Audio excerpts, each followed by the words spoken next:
दोस्तों, पुराणों में ये साफ साफ उल्लिखित है कि सर्प मानव होते हैं जिन्हें हम इच्छाधारी नाग नागिन के नाम से जानते हैं। धरती में कई जगहों पर लोगों ने इन्हें अपनी आंखों से देखा है। आप भले ही इच्छाधारी नागों के होने पर विश्वास करो ना करो, परंतु ये दुनिया जितना आप जानते हो उससे कहीं ज़्यादा जटिल है और चमत्कारों से भरी है। ऐसा ही एक चमत्कार दिखा झारखंड में, जहां जब एक नागिन ने गाय को बचाया और जो गाय काट रहे कसाई थे उसके साथ जो हुआ सुन हैरान रह जाओगे। तो दोस्तों, इस सच्ची घटना को सुनाने से पहले जो भी महादेव के सच्चे भक्त हैं, वीडियो को लाइक कर सच्ची श्रद्धा से कमेंट बॉक्स में हर हर महादेव जरूर लिख दे। दोस्तों, हम बात कर रहे हैं झारखंड के प्रतापगढ़ में रहने वाले सुरेश जी की। सुरेश जी अपनी पत्नी सुमित्रा के साथ अपना घर बार चला रहे थे।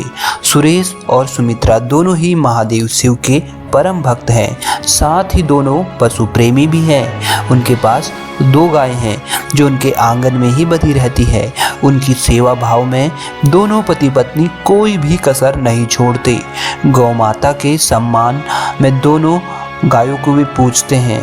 जहां सुरेश गाय के लिए हर रोज पास के जंगल से हरी घास लेकर आता है, तो वहीं उसकी पत्नी सुमित्रा गायों को रोज नहलाना, उनके स्थान को साफ रखना तथा नियमित गाय का दूध निकालना इत्यादि कार्य किया करती है। भगवान शिव के दया और कृपा से सुरेश और सुमित्रा दोनों का घर बार बढ़िया चल रहा था। कहीं भी किसी चीज की कोई कमी नहीं थी। परंतु एक रात अचानक सुरेश के दोनों गाय गायब हो जाते हैं। सुबह जब वे उठते हैं तो आंगन में दोनों गायों को ना देख वे घबरा जाते हैं। सुरेश और उसकी पत्नी दोनों तुरंत आसपास के जगह पर गायों को ढूंढने लगते हैं। यहाँ तक कि सुरेश कई गांवों के चक्कर लगाया अपनी गायों को ढूंढने के लिए, परंतु दिन भर खोजने के बाद भी कुछ नहीं पता चला। जब शाम सुरेश एक गांव से वापस अपने घर लौट रहा था, तब उसे 4-5 व्यक्ति से पूछने पर पता चला कि करीब 3 आदमी एक छोटा ट्रक लेकर आए थे जिसके अंदर 2 गायें रखी हुई थी। वो बहुत जल्दीबाजी में थे। हम तो समझ गए थे कि ये गाय चुरा कर भाग रहे हैं, परंतु गाड़ी बहुत तेजी में थी, इसीलिए कुछ कर ना सके। इतना सुनते ही सुरेश सब समझ जाता है और दुखी होकर जमीन में गिर पड़ता है। वह समझ गया था कि कोई कसाई उसके गायों को चुरा कर ले गया और अब सुरेश के मन में बुरे बुरे ख्याल आने लगे, जिसकी वजह से वो और भी ज़्यादा दुखी हो गया। सुरेश घर गया और रोते हुए सारी बात अपनी पत्नी सुमित्रा को बताई। सुमित्रा अपने पति को तसल्ली देते हुए बोली, आप क्यों रोते हैं? हम महादेव शिव के भक्त हैं और मुझे विश्वास है कि वे जरूर हमारी मदद करेंगे। और वे कैसे हमारी गाय का अहित होने देंगे? उन गायों के ताज़ा दूध से आप रोज महादेव शिव का अभिषेक किया करते थे। तुम देखना, जल्दी सब कुछ ठीक हो जाएगा।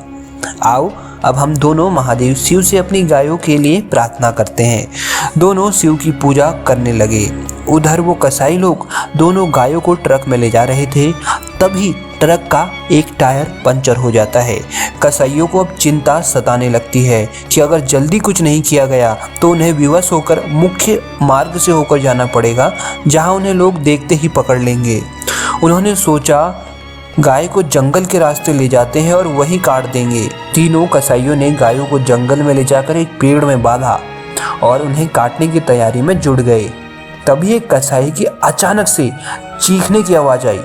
दोनों कसाई जब आवाज की तरफ बढ़े तो देखा कि उनके साथी को एक सांप ने काटा है और पीछे कई सांप आ रहे हैं। दोनों कसाईयों ने अपने साथी को उठाया और गायों को वहीं बंधा छोड़ भाग निकले। तभी कुछ ग्वाले उधर से निकलते हैं जहां पर वो गाय बंधी थी। वे बंधी गाय को खोल देते हैं। गायों को अपने स्वामी सुरेश के घर का पता था। वे दोनों गायें सीधे घर की तरफ निकल जाती हैं। उधर सुरेश और सुमित्रा जब अपनी दोनों गायों को अपने घर के द्वार पर कुशल मंगल देखते हैं तो दोनों की खुशी का ठिकाना नहीं रहता। सबसे पहले वे महादेव शिव को धन्यवाद करते हैं और फिर अपने गायों को प्यार। तो दोस्तों, देखा अपने महादेव शिव की शक्ति। अगर कोई भी भक्त सच्ची श्रद्धा से उन्हें याद करे तो महादेव मदद के लिए खींचे चले आते हैं।